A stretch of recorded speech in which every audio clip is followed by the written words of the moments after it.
इंसान दुखी है, दुख है, पहला आर्य सत्य है। फिर दुख है तो दुख का कुछ ना कुछ कारण है, कारण है तो उसका निवारण भी है कि जब तक कि मुझे ज्ञान प्राप्त नहीं होता है तब तक कि मैं इस आसन से नहीं उठूंगा, चाहे फिर मेरी जान भी क्यों ना चले जाए। तो अगर भगवान बुद्ध के अगर आप अनुयायी है तो आपने रोगी की सेवा सबसे ज्यादा करना चाहिए। दर्शकों, आज हम चर्चा करने वाले हैं बुद्ध पूर्णिमा के बारे में कि बुद्ध पूर्णिमा क्यों बनाई जाती है, कैसी बनाई जाती है, उसकी विशेषताएं क्या है। और इन सभी मुद्दों पर चर्चा करने के लिए आज हमारे साथ है भंते प्रशील रत्न, जो इंटरनेशनल स्तर के बौद्ध भिक्षु है, साथ ही साथ संघकाया फाउंडेशन के सेक्रेटरी भी है और 12 देशों में उन्हें कॉन्फ्रेंस के लिए भी बुलाया गया है। भंते जी, हमारे स्टूडियो में आपका बहुत बहुत स्वागत है। धन्यवाद। बौद्ध पूर्णिमा के बारे में आप हमारे दर्शकों को क्या बताना चाहोगे? बौद्ध पूर्णिमा हमारे भारत देश में तो बनाई जाती है, उसके साथ साथ विदेशों में भी बड़े इसके साथ मनाई जाती है। इस बारे में आप हमारे दर्शकों को क्या बताना चाहोगे? सबसे पहले नमो बुद्ध है और वैशाख डे इसको बोला जाता है, वैशाख पूर्णिमा भी बोला जाता है। तो इसी के पूर्णिमा के समय ही जो हमारे सिद्धार्थ गौतम है, जो बाद में बुद्ध बने थे, सिद्धार्थ गौतम का जो जन्म था वो वैशाख पूर्णिमा के दिन ही हुआ था, जिसे हम बुद्ध पूर्णिमा कहते हैं। और इसी पूर्णिमा के दिन उनको ज्ञान प्राप्ति हुई थी बुद्ध गया में, और इसी पूर्णिमा के दिन उन्होंने अपना शरीर छोड़ा था कुशीनगर में। तो इसका अपना एक इम्पोर्टेंस है और ये देश में ही नहीं तो विदेशों में भी इसको काफी अच्छे से सेलिब्रेट करते हैं।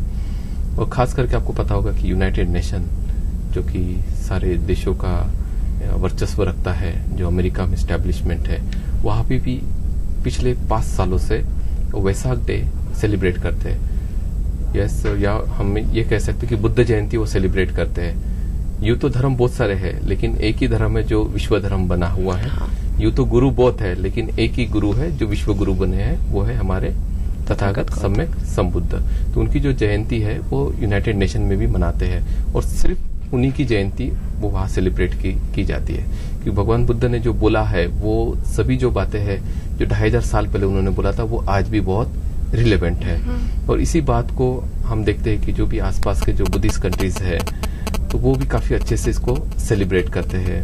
वैशाख डे के दिन, बुद्ध जयंती के समय, बहुत सारे कंट्रीज में नेशनल हॉलीडे रहता है। वहाँ के जो प्रेसिडेंट है या प्राइम मिनिस्टर है या वहाँ के जो मिनिस्टर्स है वो खुद उस दिन धम्म प्रवचन सुनते हैं, मेडिटेशन का प्रैक्टिस करते हैं और 8 शीलों का वो पालन करके दान धर्म सब काम करते हैं। तो वैशाख डे एक बहुत पायस डे या फिर प्योर डे हम बोल सकते हैं पूरे विश्व के लिए और खास करके बौद्ध धर्मियों के लिए। तथागत गौतम बुद्ध ने जो संदेश दिया था उनके आदर्शों पर आज हमारा देश फॉलो कर रहा है क्या? अगर नहीं कर रहा है तो उनके कौन से ऐसे विचार है जिसको फॉलो करना चाहिए? भगवान बुद्ध के विचारों को इस देश में फॉलो नहीं किया जा रहा है, इसलिए इतनी समस्याएं हम अपने देश में देखते हैं। अगर हम भारत देश के बाहर जाते हैं तो जो भी साउथ एशिया जो कंट्रीज है वो मोस्टली बुद्धिस्ट कंट्रीज है, इंक्लूडिंग जिसमें जापान है, चाइना है, कोरिया है, थाईलैंड है, श्रीलंका है, कंबोडिया, लाओस, वियतनाम, म्यांमार, ये सारे बुद्धिस्ट कंट्रीज है। लेकिन आज भारत को ये सब देशों के ऊपर डिपेंड रहना पड़ता है, चाहे टेक्नोलॉजिकली हो या फिर फाइनेंशियली हो, तो हमें ये बुद्धिस्ट कंट्रीज से ही हमें हेल्प लेना पड़ता है। तो बुद्धिस्ट कंट्रीज में जो बुद्धिज्म को बहुत ज्यादा इम्पोर्टेंस वहां दिया जाता है, तो हम देखते हैं कि वो राष्ट्र हमारे राष्ट्र से कहीं ज्यादा आगे है, फाइनेंशियली भी काफी आगे है। इवन स्टैंडर्ड ऑफ लिविंग भी एज कम्पेयर टू इंडिया, वहाँ का स्टैंडर्ड ऑफ लिविंग भी बहुत अच्छा है। इवन जब मैं बौद्ध भिक्षुओं के पास जाता हूँ वहां रहने के लिए, तो मैं देखता हूँ कि कम से कम मिनिमम 1 एकड़ में तो भी उनका आश्रम रहता है with all luxurious things. Even उनके पास में जो यूज करने के लिए भी जो गाड़ियां अगर रहती है वो मर्सिडीज और BMW ही रहती है। तो इस तरह का स्टैंडर्ड ऑफ लिविंग भी हमारे भिक्षुओं का काफी हाई है और वहाँ के लोगों का भी, तो वो काफी सपोर्ट भी करते हैं। लेकिन हम जब इंडिया में देखते हैं तो इंडिया में उनकी विचारधाराओं का उतना ही हनन होता है और हम देखते हैं कि बुद्ध के विचार हम इस देश में लागू नहीं कर पाए, उसलिए देश में बहुत समस्याएं भी है। अगर बुद्ध के हम विचारों को अगर देखते हैं तो उनका सोशल, इकोनॉमिकल और पॉलिटिकली उन्होंने बहुत अच्छे अच्छे विचार इस देश को दिया हुआ है, या फिर मानवता के लिए एक बहुत अच्छा संदेश उन्होंने दिया हुआ है। तो जिन जिन राष्ट्रों ने भगवान बुद्ध के उपदेशों को अपनाया है वो देश हम आज देख सकते हैं कि कितना तरक्की पे है।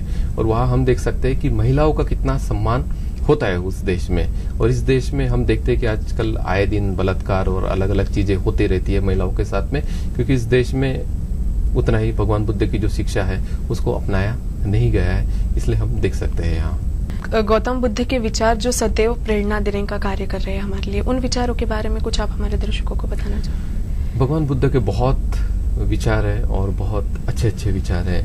जैसा भगवान बुद्ध का जो धर्म है या धम्म है वो एक समुद्र की तरह है, और समुद्र जो है हर एक कंट्रीज में, हर एक कॉन्टिनेंटल पे अपने अपने किनारा बनाए हुए बैठा है।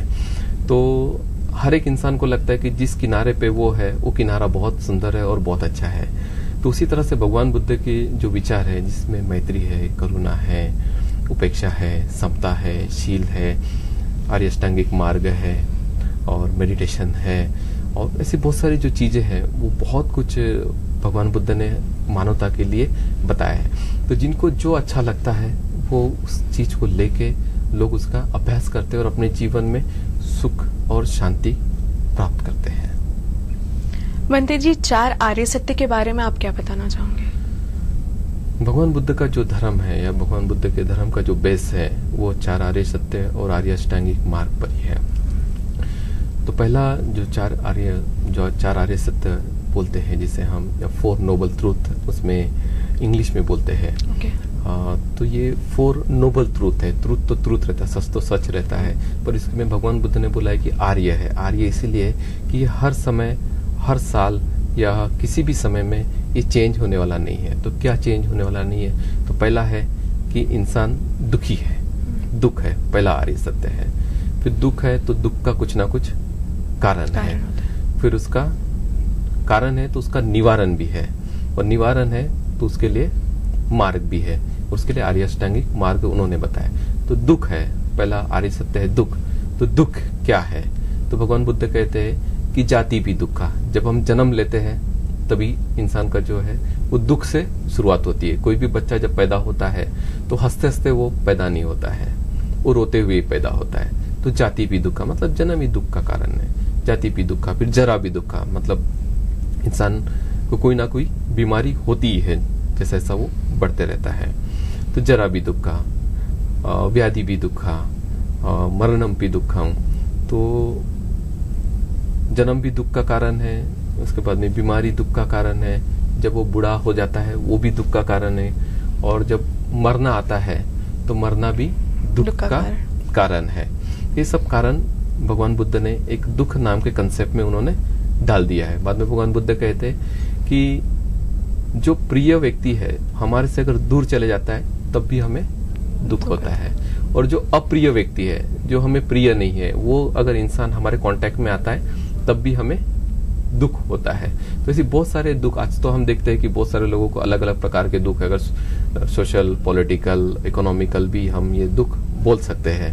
तो ये सारे दुख के कंसेप्ट को भगवान बुद्ध ने इसमें डाल दिया कि दुख है, दुख है, कोई भी प्रकार का दुख है। दुख है तो फिर उसका कुछ ना कुछ कारण है, तो कारण को हमने ढूंढना है, भगवान बुद्ध ने बोला है। तो उसके लिए फिर उसका कारण है तो उसका फिर निवारण भी है, और निवारण के लिए भगवान बुद्ध ने आर्य अष्टांगिक मार्ग हमें बताया है। तो ये आर्य अष्टांगिक मार्ग मतलब 8 अंगों वाला मार्ग या 8 अंगों वाला धर्म भी हम इसे कह सकते हैं, धम्म भी हम इसे कहते हैं। सबसे पहले उन्होंने बोला है कि आर्य अष्टांगिक मार्ग को हम शील, समाधि और प्रज्ञा में हम डाल सकते हैं। तो सबसे पहले प्रज्ञा लेते हैं। तो प्रज्ञा में आर्य अष्टांगिक मार्ग के 2 कंसेप्ट आएंगे, उसमें सम्मा दिट्ठी और सम्मा संकल्पो। तो हमारी जो दृष्टि है, हमारे जो व्यूज है वो क्लियर रहना चाहिए, वो क्लियर रहना चाहिए। उसके बाद में हमारे जो सम्मा संकल्प है, जो हम हमेशा थॉट प्रोसेस जो चलते रहता है, जो आचार विचार हमारे दिमाग में चलते रहते हैं, वो हमेशा प्योर रहना चाहिए।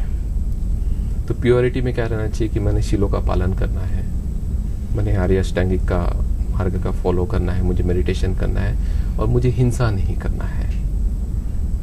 ये हमारे दिमाग में हमेशा विचार रहना चाहिए। उसके बाद में शील की बात आती है, तो उसमें शील में आएंगे सम्मा वाचा।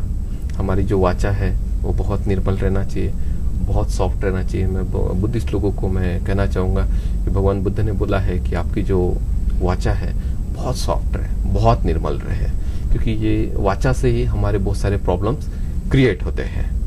तो हमने वाचा पे बंधन रखना चाहिए कि बहुत कम बोलना चाहिए, बहुत सॉफ्ट बोलना चाहिए और सच बोलना चाहिए।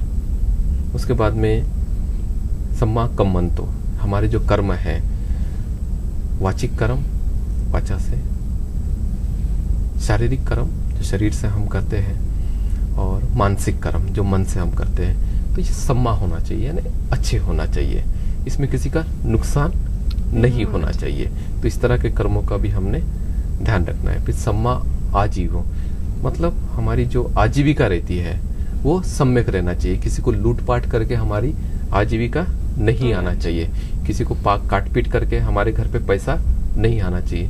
तो जो भी आए अपनी मेहनत मजदूरी से वो आजीविका हमारे घर पे आना चाहिए। और उसके बाद में सम्मा सती आता है, सम्मा समाधि, सम्मा वायामो।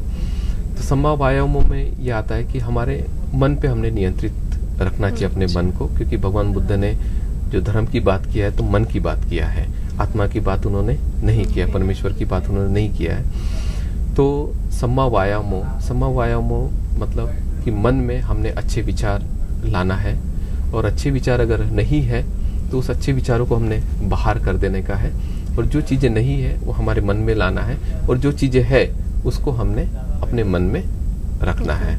और समय समय पे हमने समाधि का अभ्यास करने का, जब भी हमें समय मिलता है तो हमने मेडिटेशन ज्वाइन करना है।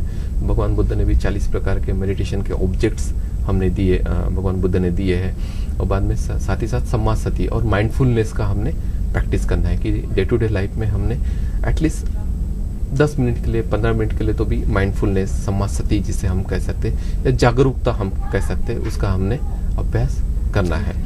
भगवान बुद्ध तो ये कहते हैं कि अगर मेरे जो बताए हुए मार्ग पे अगर कोई 7 साल चलता है तो उससे कुछ ना कुछ रिजल्ट मिलता है। तो भगवान बुद्ध कहते हैं छोड़ो 7 साल 7 महीने, फिर छोड़ो बोलते 7 महीने 7 हफ्ते, फिर छोड़ो बोलते 7 हफ्ते, अगर कोई 7 दिन भी अगर कोई अच्छे से अगर प्रैक्टिस करता है जो मेरे बताए हुए उपदेश से, तो उसको कुछ ना कुछ रिजल्ट इन्हीं 7 दिन में मिल सकता है। इतना गारंटेड धर्म की गारंटी भगवान बुद्ध ने हमें दे के गए हैं। भगवान गौतम बुद्ध ने न केवल भारत में बल्कि पूरे हर जगह घूम घूम के बौद्ध धर्म का प्रचार व प्रसार बौद्धमयी भारत किया। इस बारे में आप क्या कहना चाहोगे? उस समय अगर आप देखेंगे 2500 साल पहले, तो उस समय ना ट्रेन थी, ना बस था, ना फ्लाइट था, लेकिन भगवान बुद्ध ने चलते हुए लोगों तक के गए, और काफी दूर दूर तक के वो गए हैं। इवन मैं थाईलैंड गया था, तो वहाँ एक माउंटेन है, उसको किच्चकूट माउंटेन वो बोला जाता है, और यहाँ हम अपने भारत देश में गिच्चकूट माउंटेन के नाम से वो फेमस है। तो वहाँ भी भगवान बुद्ध के पैर के निशान है। उसके बाद में हम श्रीलंका जाते तो श्रीलंका में श्रीपाद करके एक प्लेस है जो माउंटेन पे है, वहाँ भी भगवान बुद्ध के पैर के निशान है। तो उस समय में भगवान बुद्ध ने काफ़ी ट्रैवल किया, और लोगों को किस तरह से सोशली जो अलग अलग रीति रिवाजों में जो बंधे हुए हैं, जो कि गलत मान्यता है, उसमें से निकालने का उन्होंने प्रयत्न किया, और सही धर्म क्या है वो उन्होंने लोगों को बताने का प्रयत्न किया। और लोगों ने उस समय भी भगवान बुद्ध की जो बातें थी उसको माना, और उन्होंने मान के एक उस समय भी एक बहुत अच्छी सोशल गैदरिंग उन्होंने ऑर्गेनाइज की, और एक अच्छा समाज उस समय भी उन्होंने स्थापन किया। जैसा कि हम देख सकते हैं, अंगुलीमाल का उदाहरण ले सकते कि जिसे मारने के लिए उस समय की पूरी सैन्य शक्ति राजा डाल देता था, लेकिन वो कुछ कंट्रोल नहीं कर सकते थे, और लाखों लोगों को उन्होंने मारा था अंगुलीमाल ने। लेकिन जब भगवान बुद्ध जाते हैं और उसे वो कन्वर्ट कर देते हैं, वो मेरी तरह वो बौद्ध भिक्षु बन जाता है और एकदम नोबल बन जाता है। तो इस तरह का सामाजिक भी परिवर्तन उन्होंने काफी किया, जो सोसाइटी के लिए यूजफुल रहा है। तथागत गौतम बुद्ध को जो ज्ञान की प्राप्ति हुई थी, उस ज्ञान के बारे में आप हमारे दर्शकों को कुछ, यानी कैसे मिली थी, किस तरह से हुई थी, थोड़ा दर्शकों को बताना चाहोगे पंडित जी? भगवान बुद्ध 29 साल की उम्र में ग्रह त्याग करते हैं, और फिर वो बहुत सारे जो उस समय के जो गुरु थे, उस समय के बोला जाता है कि कम से कम 64 प्रकार के संप्रदाय या मान्यताएं उस समय थी, उन सभी के पास में जाते, उसका सबका वो स्टडी करते हैं और काफ़ी तरह का अलग अलग प्रैक्टिसेस वो प्रैक्टिस करते हैं, अभ्यास करते हैं अलग अलग प्रकार का। तो सब प्रैक्टिस करने के बाद भी उनको ऐसा लगता है कि ये सब चीज़ों में कुछ रस नहीं है, या फिर जो मुझे जिसके लिए मैंने ग्रह त्याग किया है, जो परम सुख है, जो परम शांति है, या जो निर्वाण पद है, वो मुझे इन मान्यताओं से नहीं मिल रहा है। तो उसके बाद में उनको याद आता है कि जब मैं बहुत छोटा था, 5 से 7 साल का, तब मैं खुद ध्यान अवस्था में बैठा था, और ध्यान अवस्था में बैठने के बाद में उन्होंने अपनी जो नेचुरल ब्रीथ है उसके तरफ उन्होंने कॉन्सेंट्रेट किया था। तो उसी को उन्होंने फिर से 35 साल की उम्र में वो उसी चीज को बुद्ध गया कि जो बोधि वृक्ष है उसके नीचे बैठ के वो संकल्प करके इस तरह का संकल्प करते कि जब तक कि मुझे ज्ञान प्राप्त नहीं होता है तब तक कि मैं इस आसन से नहीं उठूंगा, चाहे फिर मेरी जान भी क्यों ना चले जाए। और वो जब ऐसा संकल्प करते हैं और वो संकल्प से वो पूरे होके उठते हैं, तो उनकी जो पुराने, हम ये भी कह सकते हैं कि उनके पुराने जन्मों की पुण्य पारमिताएं भी थी, उसके वजह से भी उनको ये सब चीज़ों का ज्ञान जल्दी मिल पाया। तो भी भगवान बुद्ध ने जो हमें धर्म दिया या जो धम्म दिया, तो वो किताबों में या किसी के दिमाग में नहीं था जो भी बातें उन्होंने बताया, लेकिन ऐसा बोला जाता है कि उन्होंने निसर्ग में से इसको ढूंढ के निकाला। ये सब जो फिलॉसफी जो उन्होंने बताया वो लोगों के दिमाग में नहीं थी, किताबों में भी नहीं लिखी हुई थी, लेकिन वो निसर्ग में एग्जिस्ट करती थी। बहुत सारी चीजें निसर्ग में एग्जिस्ट करती है जो हमारे दिमाग से परे है। लेकिन जब आप कोई स्पिरिचुअलिटी के स्टेज पे जाते हैं तो ये सब जो अनसीन जो एनर्जीज रहती है, अनसीन जो ताकतें रहती है, वो हमें मदद करना चालू कर देती है। तो ऐसा बोला जाता है कि वो उन्होंने निसर्ग में से ये धर्म को या धम्म को ढूंढ के निकाला और लोगों को उन्होंने धम्म का उपदेश दिया। बंटी जी, पंचशील के बारे में आप क्या बताना चाहोगे? पंचशील ये समाज को संगठित करने के लिए और एक अच्छा राष्ट्र बनाने के लिए बहुत ज्यादा जरूरी है। और भगवान बुद्ध ने भी जो उनके जो ले डिवोटीज थे या उनके जो उपासक थे उनको 5 शीलों का पालन करने के लिए बोला। पहले तो उनको बुद्ध की शरण लेके आते थे, बुद्ध की शरण, बुद्धं शरणं गच्छामि, धम्मं शरणं गच्छामि, संघं शरणं गच्छामि। तो Buddha it just like a doctor. जैसे हमें कुछ रोग हो जाता है तो हम डॉक्टर के पास जाते हैं, फिर डॉक्टर उसको डायग्नोस करता है और डायग्नोस करने के बाद में वो दवाई देता है। तो बुद्ध के पास में जाना मतलब डॉक्टर के पास में जाना। फिर धम्म नाम की वो दवाई देते थे कि ये दवा है। तो Buddha is just like a psychologist. तो आगे वाले की मानसिकता देख के उसको उस तरह का ऑब्जेक्ट या उस तरह का धम्म की दवाई वो देते थे। और उसके बाद में संघं शरणं गच्छामि मतलब संघ उन्होंने स्थापन किया था, जैसा डॉक्टर, कंपाउंडर या नर्स अपॉइंट करता है ताकि पेशेंट को वो मॉनिटर कर सके। और साथ ही साथ फिर उन्होंने बोला कि ये बुद्ध नाम का जो डॉक्टर है वो बहुत अच्छा है, धम्म नाम की दवाई भी बहुत अच्छे है, कंपाउंडर और नर्स भी बहुत अच्छे हैं संघ नाम के, लेकिन आपको पंचशीलों का पालन करना पड़ेगा। जैसा डॉक्टर कहता है कि ये दवाई तो बहुत अच्छी है, डॉक्टर भी बहुत अच्छा है, लेकिन आपको कुछ पथ्य पालन करना पड़ेगा, तभी आपको ये दवाई काम में आएंगी। तो उसी तरह से भगवान बुद्ध ने ये 5 शीलों का पालन करने के लिए बोला है। अगर आप ये 5 शीलों का बहुत कठोरता से पालन करेंगे तो आप अपने जीवन में देखेंगे बहुत फर्क, आप अपने जीवन में देखेंगे। कोई अगर 1 महीना भी अगर इसको प्रैक्टिस करता है, छोड़ो 1 महीना, अगर 10 दिन भी अगर वो प्रैक्टिस करता है तो पहले का जीवन और अभी 10 दिन में जो बिताया हुआ जीवन है तो उसमें वो बहुत फर्क देखेगा। खास करके वो मेंटली उसमें काफी स्ट्रांगनेस वो अपने आप में महसूस करेगा। तो पहला उन्होंने जो शील बताया है भगवान बुद्ध ने कि पानातिपाता वेरमणि मतलब हत्या नहीं करना, किसी को प्रेरित भी नहीं करना कि आप हत्या करो, और कोई अगर करके आता है तो उसका अनुमोदन भी नहीं करना कि आपने जो किया है वो बहुत अच्छा किया है। उसके बाद में अदिन्नदाना मतलब चोरी नहीं करना, खुद नहीं करना, दूसरों को प्रेरित नहीं करने का, और कोई करके आता तो उसका अनुमोदन नहीं करने का।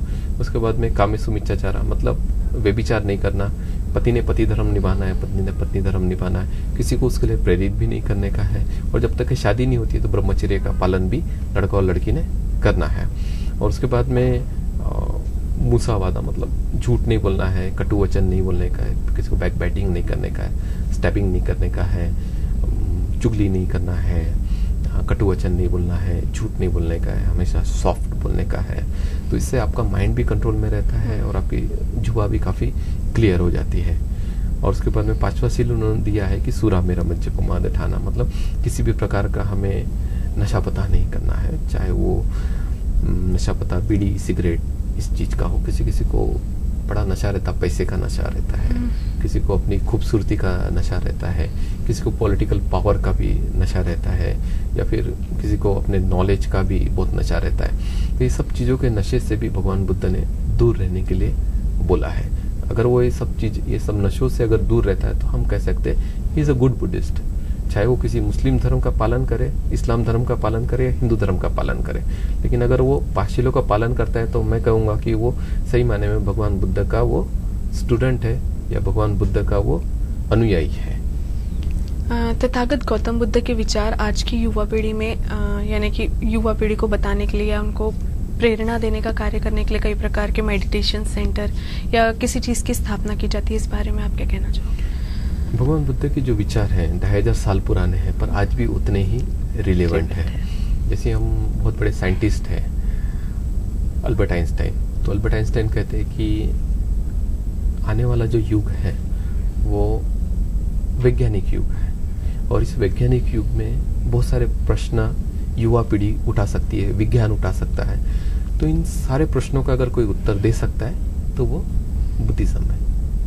वो बुद्धिस्ट नहीं था, लेकिन जब उसने स्टडी किया बुद्धिज्म की तो उसको ये पता चला कि ये जो धर्म है बहुत वैज्ञानिक है, 2500 साल पुरानी बातें हैं, लेकिन आज भी बहुत ज़्यादा रिलेवेंट है उनकी जो बातें हैं। तो युवा पीढ़ियों को तो सबसे पहले मैं ये कहूँगा कि भगवान बुद्ध का जो 5 शील जो उन्होंने दिए हैं तो अपने जीवन में वो लाने की कोशिश करें और साथ ही साथ वो मेडिटेशन भी करें और मन में मैत्री करुणा इसका भी अभ्यास करें।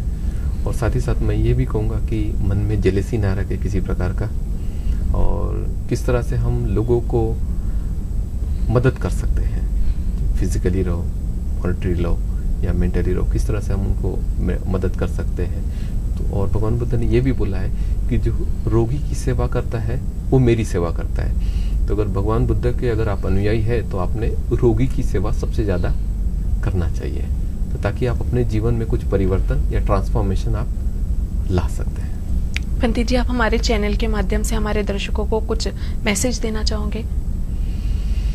हाँ, मैं मैसेज देना चाहूँगा कि जो यूसीएन बुद्धा चैनल है जो उन्होंने स्टार्ट किया है यूसीएन ने, मैं पहले तो जो यहाँ के डायरेक्टर्स है और जो ओनर्स है मैं उनका बहुत बहुत शुक्रिया करना चाहूँगा। और जो इनके व्यूवर्स है जो इनको देखते हैं, मैं चाहूँगा कि आप लोग भगवान बुद्ध और बाबा साहेब के मार्ग को आपने अपनाना है। अगर आपको सही मायने में समाज में, इस स्टेट में और अपने देश में अगर शांति स्थापन करना है तो भगवान बुद्ध के उपदेशों को आपके जीवन में लाना है। और बाबा साहब ने भी जो हमें उपदेश दिया है, 22 प्रतिज्ञाएं दिए हैं और जो उन्होंने हमें बातें बताई है, उसका हमें अपने जीवन में आत्मसात करना है। ये आत्मसात ही नहीं करना है तो उसको प्रचार प्रसार भी हमें करना है। हमें अपने दोस्तों में, हमें अपने परिवारों में, हमें अपने देश में ही नहीं तो देश के बाहर भी हमने जाके उसका प्रचार प्रसार करना है, तभी इस पूरे विश्व में शांति स्थापन हो सकता है। धन्यवाद। बहुत बहुत धन्यवाद भंती जी, आप हमारे स्टूडियो में आई और बहुत बहुत अच्छी अच्छी जानकारियों से हमारे दर्शकों को रूबरू करवाया। आज के लिए बस इतना ही, फिर मिलेंगे नए एपिसोड के साथ। आप देखते रहिए यूसीएन बुद्धा।